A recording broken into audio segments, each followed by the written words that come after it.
నమస్తే. తెలంగాణ రాష్ట్ర రాజకీయాలంతా అసెంబ్లీ వైపు కావచ్చు, శాసన మండలిలో జరుగుతున్న సమావేశాలపైనే నడుస్తూ ఉంది. సో మరి ఇరు పార్టీలు అయితే పోటాపోటీగా అయితే చర్చలు జరుపుతూ ఉన్నారు అసెంబ్లీలో.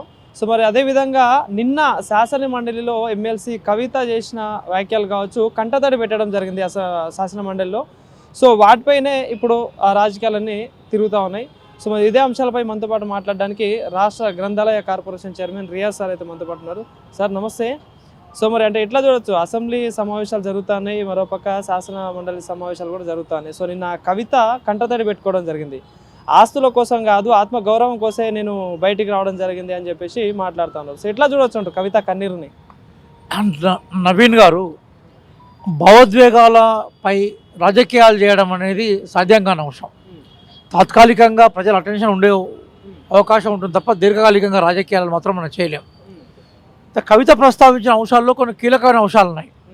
10 సంవత్సరాల టీఆర్ఎస్ ఎలియాస్ బీఆర్ఎస్ పరిపాలనంతా కూడా 2-3 వ్యక్తులు నడిపించిందని, ఏకస్వామ్యంగా నడిచిందని, అట్లాగే పూర్తిగా ఆర్థిక లావాదేవీలకు సంబంధించిన విషయాల్లో అవినీతి ఉందని, రాజకీయ నిర్ణయాల్లో తెలంగాణ వ్యతిరేక నిర్ణయాలు జరిగినాయని, ఉద్యమకారులకు న్యాయం జరగలేదని, ఆ రోజు రాష్ట్ర ముఖ్యమంత్రిగా పనిచేసిన కేసీఆర్ దగ్గర దాకా విషయాలు పోలేదని, కేసీఆర్ గారి పేరు చెప్పుకొని ఒక 2-3 మాత్రమే మొత్తం టీఆర్ఎస్ సంబంధించిన గుత్తాధిపత్యాన్ని తీసుకున్నారని, నన్ను ఎక్కడ ప్రశ్నిస్తారని చెప్పేసి రాష్ట్ర రాజకీయాల్లో లేకుండా చేశారని ఇట్లాంటి విషయాలు ప్రస్తావించింది. సరే, ఆ బీఆర్ఎస్ సంబంధించిన అంతర్గత విషయాలపై కాంగ్రెస్ పార్టీగా మేము వ్యాఖ్యానించడం కానీ మేము అందులో జోక్యం చేసుకోవడం కానీ ఉండదు. కానీ కవిత ఏ విషయాలైతే ప్రస్తావించారో ఆ విషయాల మీద మాత్రం చర్చ జరగాలని మేము కోరుకుంటున్నాం. ఎందుకోసం అంటే వాళ్ళు పూర్తిగా తెలంగాణ రాష్ట్ర ఏర్పాటుకు సంబంధించిన ఛాంపియన్గా అధికారంలోకి వచ్చారు. తెలంగాణ రాష్ట్రానికి న్యాయం మేమే చేస్తామన్న ఉద్దేశంతో అధికారాన్ని 10 సంవత్సరాలు ఎంజాయ్ చేశారు. కానీ ఎక్కడ తెలంగాణ రాష్ట్రానికి కానీ తెలంగాణ ఉద్యమకారులకు కానీ తెలంగాణ ఉద్యమ లక్ష్యాలకు న్యాయం చేయలేదనే విషయం కవిత ద్వారా స్పష్టమైంది. ఆమె అనేక అంతర్లీనమైన విషయాలు, అంతర్గత విషయాలు కూడా చెప్పుకుంటూ వచ్చారు. మేమే అంటున్నాం అంటే ఈ కవిత గారు ఇదే విషయాలను కనీసం బీఆర్ఎస్ అధికారంలో ఉన్న తర్వాత 5 సంవత్సరాలకు 6 సంవత్సరాలకు 7 సంవత్సరాలకు 8 సంవత్సరాలు చెప్తే బహుశా ఆమె క్రెడిట్ కార్డు అనేది మొత్తం ఆకాశాన్ని అంటేది, ప్రజలు జేజేలు పలికేవాళ్ళు. ఇప్పుడు చెరువు నీళ్ళని పోయి చెరువు వెనుకబడ్డాయి. తెలంగాణ అంటుంటాం మనం. చెరువు నీళ్ళని చెరువు వెనుకబడ్డ తర్వాత పార్టీ అధికారాన్ని కోల్పోయి ప్రభావాన్ని కోల్పోయినాక మన సర్పంచ్ ఎలక్షన్లో చావు దెబ్బతిన్న తర్వాత ఇప్పుడు మాట్లాడలే పెద్ద ప్రయోజనం ఏముండదు.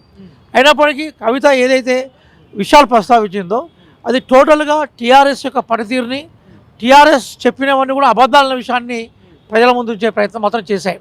సరే, జనరల్గా ఒక సుదీర్ఘకాలం కవిత రాజకీయాల్లో ఉన్నారు. మేము తెలంగాణ ఉద్యమంలో పనిచేస్తున్నప్పుడు ఆమె టీఆర్ఎస్ రిప్రజెంటేటివ్గా మా వరంగల్ కూడా చాలా సందర్భాలు వచ్చారు. జయశంకర్ గారు చనిపోయినప్పుడు కూడా కిలోమీటర్ల కొద్ది నడుచుకున్న ఆ ర్యాలీలో వారు ఉన్నారు. మేము కాదనట్లేదు, ఎందుకంటే తెలంగాణ ఉద్యమంలో నేను ఉన్నాను. కానీ అదే సందర్భంలో ఆ ఉద్యమానికి ప్రాతినిధ్యం వహించే అంశాలని ఆమె ఎక్కడ కూడా చేయలేదు. ఆమె కొన్ని విషయాలు చెప్పింది.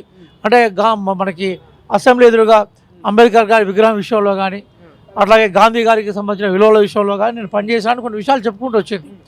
అదే రకంగా అదే సందర్భంలో ఆ క్రెడిట్ కూడా ఆమె తీసుకునే ప్రయత్నం చేసింది. ఇప్పుడు బతుకమ్మ పండుగగా ఆమె ఆరంభకురాలు కాదు కదా. బతుకమ్మ అనేది శతాబ్దాల తరబడి తెలంగాణ సంస్కృతి అంతర్భాగంగా ఉన్నది. మా వరంగల్ జిల్లాలో కాకతీయుల కాలం నుంచే బతుకమ్మ పండుగ సెలబ్రేషన్స్ ఉన్నట్టుగా మేము ఉండేది. మా చిన్నప్పటి నుంచి మేము బతుకమ్మలు ఉన్నాం. ఇవి కొన్ని సందర్భాల్లో అతిగా ప్రవర్తించడం, బ్రాండ్ అంబాసిడర్గా నేనే ఉండనని చెప్పుకోవడం, ఆ రోజు మొత్తం ఛానళ్ళన్నింటినీ తన వైపు మలుచుకోవడం, బతుకమ్మ అంటే కేర్ ఆఫ్ డే అని చెప్పుకోవడం, ఇట్లాంటి వాటిలో అతి ఉంది. ఈరోజు ఆమె బయటకు వచ్చినాక పెద్ద ప్రజాదరణ కూడా మనకేం కనిపించట్లేదు. 10 ఏళ్ళు ఎలాంటి ప్రస్తావన తీసుకురాకుండా ఇప్పుడు నిన్న ఇంకో మాట కూడా అనడం జరిగింది. అంటే రాష్ట్ర రాజకీయాల్లో ఏం బీకారని దేశ రాజకీయాల్లోకి పోతా ఉన్నారని చెప్పేసి మాట్లాడుతున్నారు. సో ఎట్లా చూడొచ్చు అంటారు ఈ సంభాషణ? అంటే ఒక్కటి నవీన్ గారు ఏంటంటే తెలంగాణ ఉద్యమ ట్యాగ్ మీద టీఆర్ఎస్ ఏర్పడ్డది. ఆ ఉద్యమ నేపథ్యాన్ని చేసుకుని అధికారంలోకి వచ్చింది. ఆ ఉద్యమాన్ని కంటిన్యూ చేయడంలో కానీ ఉద్యమ లక్షణం సాధించడంలో అది ఫెయిల్ అయిపోయింది. ఇప్పుడు తమిళనాడులో ద్రవిడియన్ మూమెంట్స్ ఉన్నాయి. ద్రవిడియన్ మూమెంట్కి రిప్రజెంటేటివ్గా వచ్చిన పార్టీలు ఈరోజు తమిళనాడు శాసిస్తూ ఉన్నాయి. డిఎంకే కావచ్చు, ఏఐడిఎంకే కావచ్చు. ఈరోజు విజయన్ అక్కడ పార్టీ పెట్టి ముందుకు పోయినా కూడా ద్రవిడియన్ పాలిటిక్సే మాట్లాడుతూ ఉన్నాడు.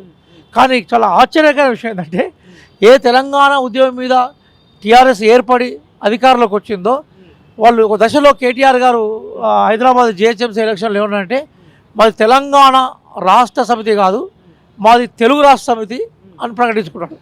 అట్లాగే ఈయన ప్రతి సందర్భంలో కూడా మేము ఇక్కడ మేము చాలా ధైర్యంగా తెలుగు తల్లి విగ్రహం ప్లస్ తెలుగు తల్లి ఫ్లైఓవర్ని మేము తెలంగాణ తల్లి ఫ్లైఓవర్గా మేము మార్చాం.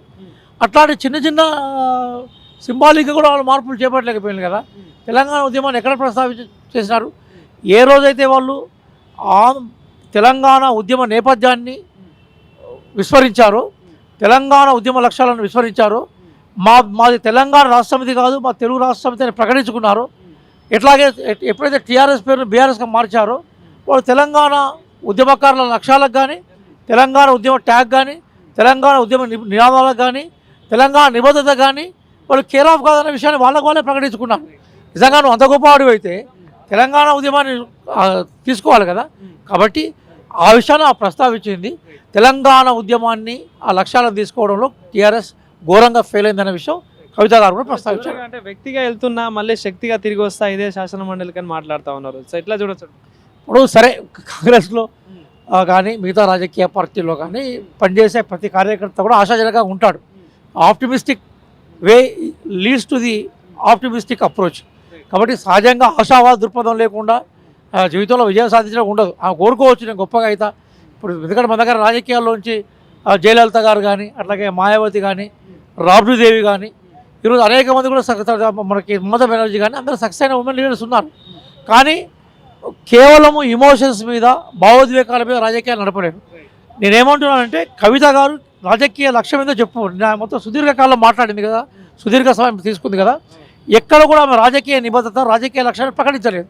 నీ రాజకీయ లక్ష్యాన్ని ప్రకటించకుండా, నీ రాజకీయ సిద్ధాంతాన్ని ప్రకటించకుండా, నీ ప్రజా పోరాట రూపాలు నువ్వు చెప్పకుండా, ఒక రాజకీయ లైన్ను నువ్వు గీసుకోకుండా నేను ఒక గొప్ప శక్తిగా మళ్ళీ వస్తాననేది అది అతిశయోక్తి అవుతుంది, అది ఆడంబరం అవుతుంది.